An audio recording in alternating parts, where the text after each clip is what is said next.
yourself, it will heal. But it'll only heal yourself or heal ourselves if you give it the right conditions. And most people are familiar that if you yourself, you've got to clean it.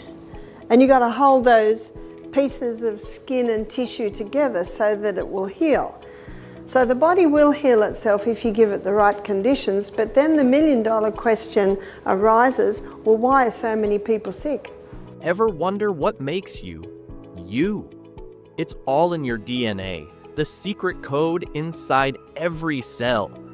But did you know that the things you do every day and the air you breathe can actually change your DNA? Let's find out how. The basics of healing. Because that same healing power that you see in a cut or a bruise, it's all through the body. Did you know that your body is pretty amazing at fixing itself? Just like a superhero, your body has special powers to heal cuts, scrapes, or even bigger boo-boos. Let's think about what happens when you get a small cut. First, it might bleed a little, but then something incredible happens. Your body immediately starts working like a busy team of doctors. Tiny cells in your blood, called platelets, rush to the spot and start building a tiny dam to stop the bleeding. It's kind of like building a small wall out of Lego bricks. These platelets stick together and form a scab that protects the cut from germs and dirt. While the scab guards the outside, inside, your body is doing more work. New skin cells grow and slowly repair the cut from under the scab. You don't need to do much. Just keep the cut clean and let your body do its job. This shows us that if we give our body what it needs, like keeping the cut clean and not picking at the scab, it can heal itself pretty well. Just like how a plant needs water and sunlight to grow, our bodies need the right conditions to fix themselves when something goes wrong. So, the next time you get a cut, remember, your body is already on its way to fixing it. You just need to help by taking good care of it and watching the magic happen. Gene theory of disease. We're going to have a look at the true role of genes. We're going to look at, do they cause disease? What is their role in the body? Have you ever wondered why some people get certain diseases and others don't? Some scientists believe that our genes play a big part in this, and that's what we call the gene theory of disease. Genes are like tiny instructions inside every cell in our body that make us who we are. They decide things like our hair color, height, and even parts of our health. A long time ago, in 1953, two scientists named Watson and Crick made a huge discovery. They found out what DNA looks like. It's a twisty ladder called a double helix. DNA is super important because it carries our genes, and genes are made of DNA. Some people think that just because a disease like diabetes or heart disease was common in their family, they will definitely get it too. But it's not that simple. Just having a gene for a disease doesn't mean you'll get sick. Your environment, like what you eat and how much you exercise, also plays a huge role in whether or not you become ill. So, while our genes can give us clues about our health, they don't make all the decisions. We can take steps to stay healthy, like eating right and staying active no matter what our genes say. Germ theory of disease. Because that same healing power that you see in a cut or a bruise, it's all through the body. And there are two main systems today. There are two main theories, and one is the gene theory and one is the germ theory.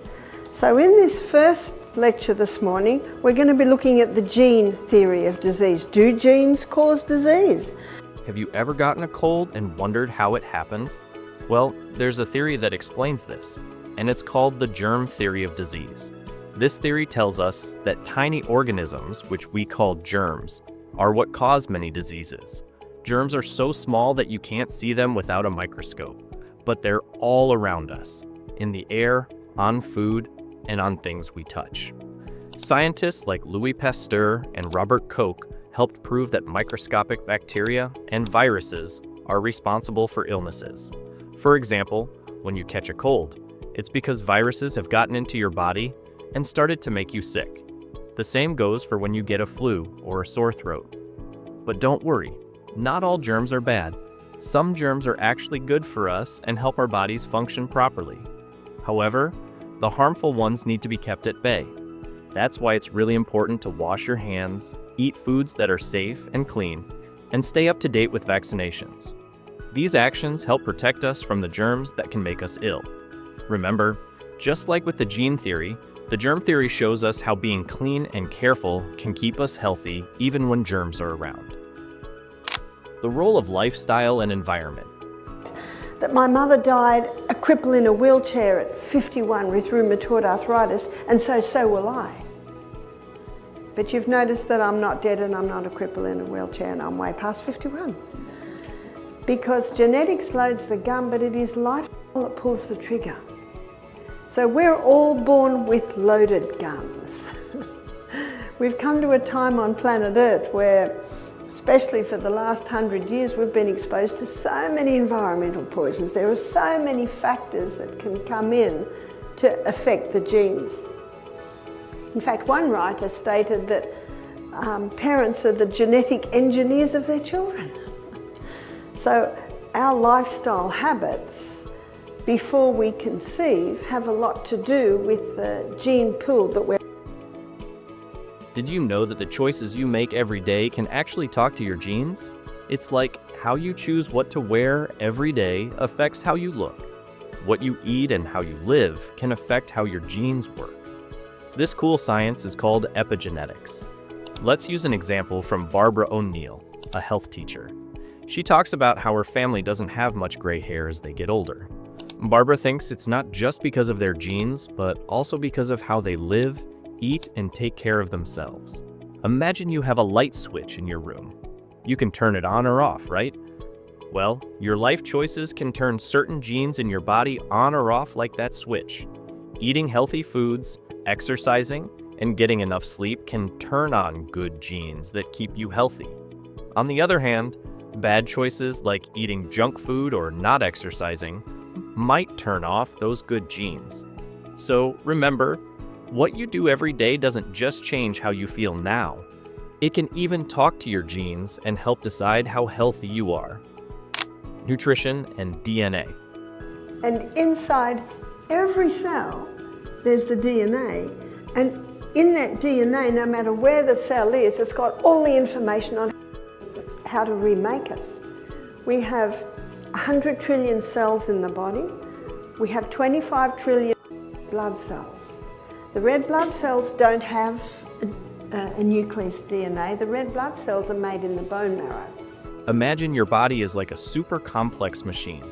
And just like any machine, it needs the right kind of fuel to work properly. This fuel for our bodies comes from the food we eat. But did you know that what you eat doesn't just give you energy? It also talks to your DNA, the tiny code inside every cell that makes you, you. For example, if you eat a lot of sugary snacks and junk food, it can mess with your DNA. It might make it harder for your body to understand its own instructions on staying healthy. That's why eating healthy is so important. It helps keep your DNA's instructions clear and helps you grow strong and stay well.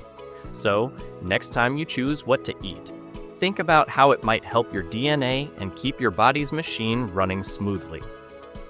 Environmental factors and DNA damage. The problem is damage to the DNA. So what causes damage to the DNA?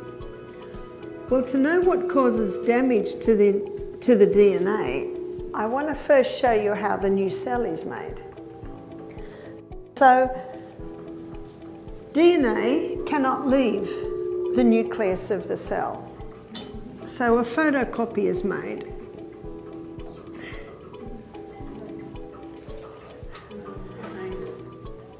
Did you know that the world around us can sometimes mess with our DNA, the tiny instruction book inside every cell of our body? Just like how the sun can make a poster fade if it's left in a window, certain things in our environment can cause changes in our DNA. These changes can make it harder for our body to stay healthy. For example, wearing sunscreen protects our skin from too much sun, and staying away from cigarette smoke keeps those harmful chemicals out of our lungs. Eating healthy foods full of antioxidants like fruits and vegetables can also help fight off the damage. These foods are like little bodyguards for our cells. So remember, taking care of the environment and making healthy choices aren't just good for the planet.